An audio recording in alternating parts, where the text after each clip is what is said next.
Hi, everyone. Welcome to the Village of Martin's Additions. This is the recap of our Brookville Sidewalk project that we have just completed. I am super excited. After 6 years of planning and 4 years of work, we have completed a Brookville Sidewalk project. Brookville Road is a state highway that cuts from Western Avenue along the border of Washington, D.C. to East-West Highway in Montgomery County. And that is where the Village of Martin's Additions is located. I have been the village manager here for the last 4 years, and this is kind of the capstone of my tenure here. So I'm super excited to announce and show you all the sidewalk project that we've been working on this year. Before I can do that, though, I want to thank everyone that has been involved in getting this project across the finish line. The village council here deserves a great deal of praise for prioritizing, funding, and voting for this project. Thank you to the Walkability Task Force that sounded the alarm in 2020 about the condition of this state road. We could not have done this project without the support of engineer Jason Azar, traffic engineer Joe Cutro, and Paul Dorr of the traffic group.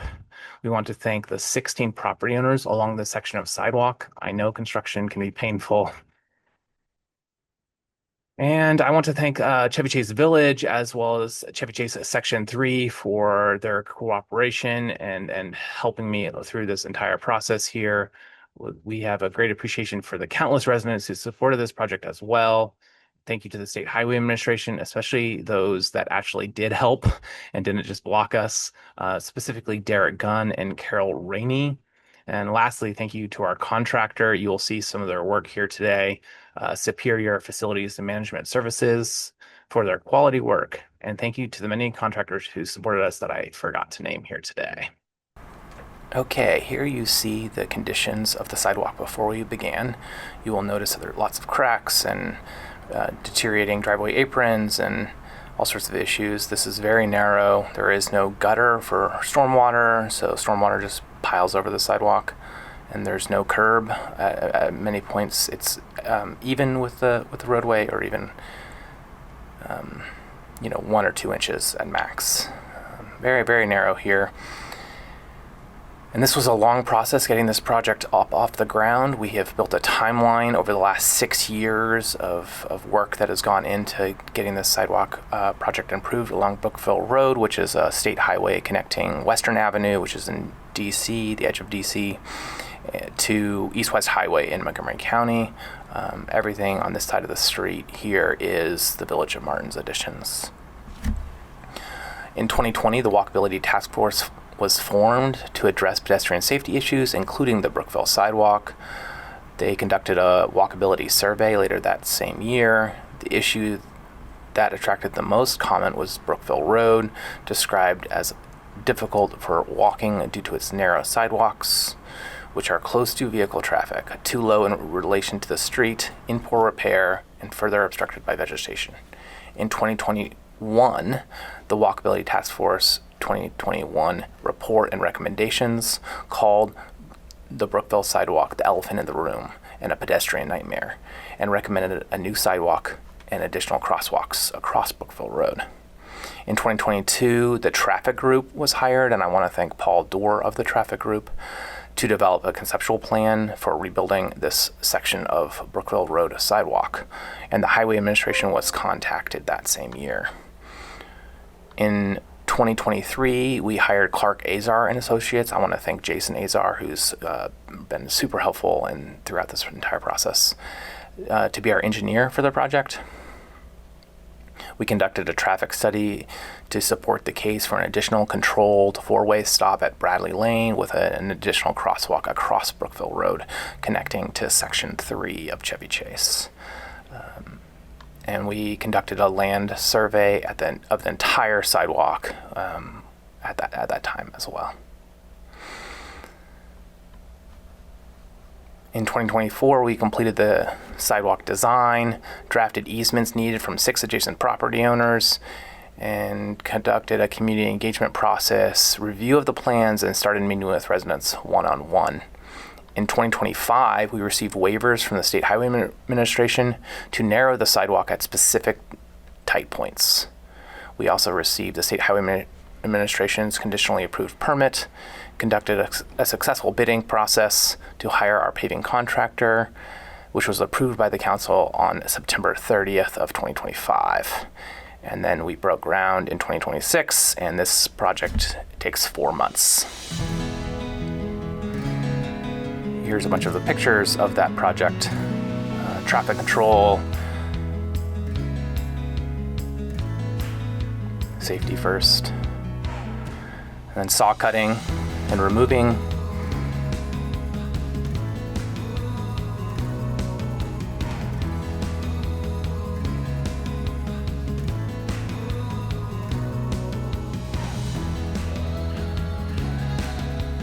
Framing the new sidewalk. You can see how far we're expanding the sidewalk here.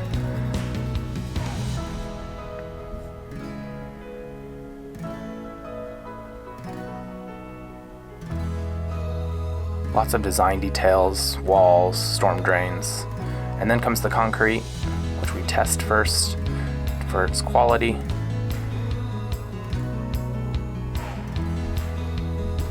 This is how a sidewalk is made, one little section at a time. This took us 4 months to complete.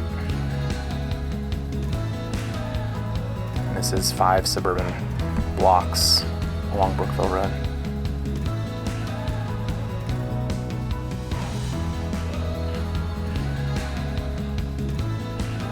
A huge thank you to our crew. They are artisans. Did incredible work here.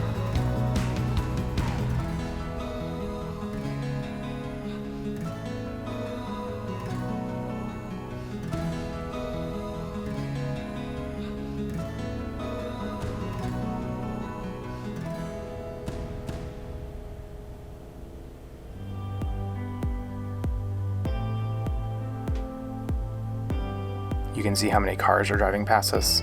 We did have traffic control throughout the entirety of this project, and we have about 7,000 cars that drive down this road every single day.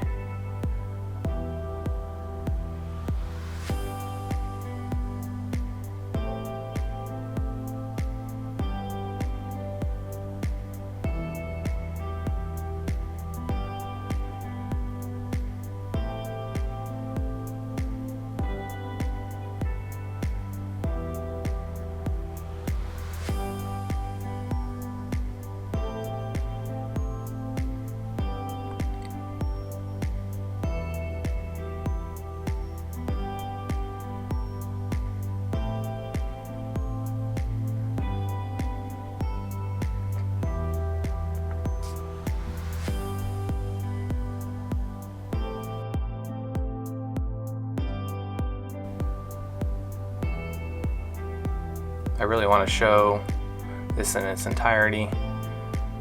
I'm so impressed with the skill and amount of detail that goes into this. I'll mention some of the complications we ran into and some of the engineered solutions we came up with as we walk down the final sidewalk here in a minute.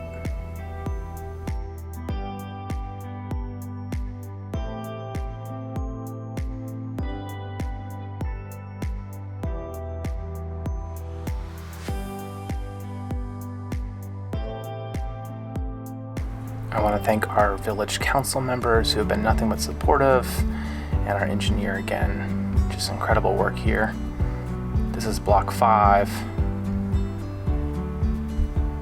And this is the beginning of block 4. You can see it's about twice as wide as it was before. And this is a little sped up here, but we have dealt with details like these brick walls, building retainer walls here for the residents to hold up their embankments. This one we even clad in brick for them. We did get a waiver to go down below 5 feet at several points, including this one.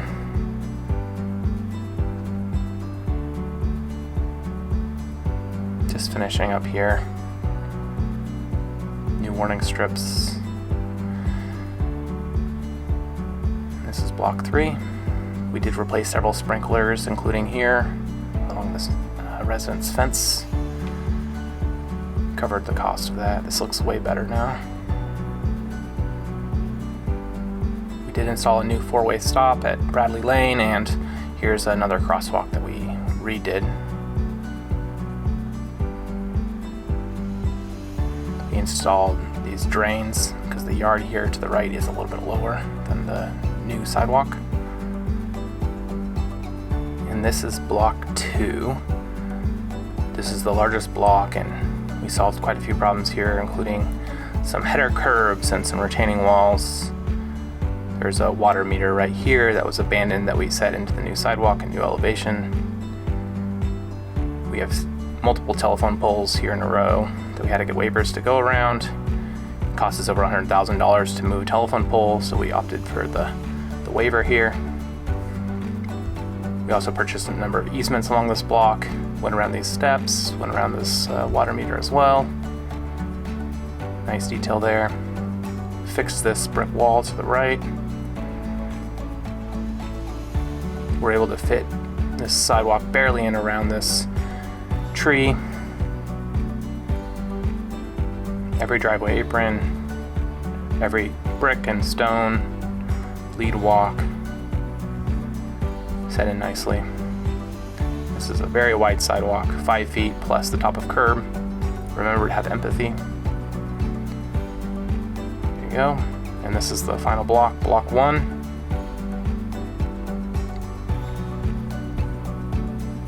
Very happy with this. This is the block that has the 2 storm drains in it. We did have a little delay as we rebuilt those storm drains. Storm drains are over 100 years old and falling apart, and we know they're undersized, but they are owned and maintained by the county. We did get a permit for sediment control during construction. And this is the village office and village strip of businesses up here, Brookville Market, Olympia Cafe. There's the second storm drain. And we're done. Congratulations, everyone. Okay, that concludes our project. I do want to say a couple things before we end here. One, walkability is super important for our health, and sidewalk and public safety go hand in hand. We have had multiple car crashes over this non-existent curb before. And the last thing I want to say is it shouldn't be this hard to build things. This took way too long. The system is broken to build things in this country and in this state. The infrastructure grade that Maryland receives from the American Society of Civil Engineers is a C. So we end up with lots of problems this year. The amount of details, the amount of people at the State Highway Administration telling us, no, we couldn't do this. No, we had to jump through all these hoops. That's ridiculous. It's been quite radicalizing for me. And we have to do better. We have to solve problems, and you have to get out of the way of people that are trying to solve problems. I believe in walkability. I believe this sidewalk's going to be around for 100 years and it's going to serve people. It is already serving people. And so I'm super proud of that and super proud of the work we did here. And I hope other people will follow suit.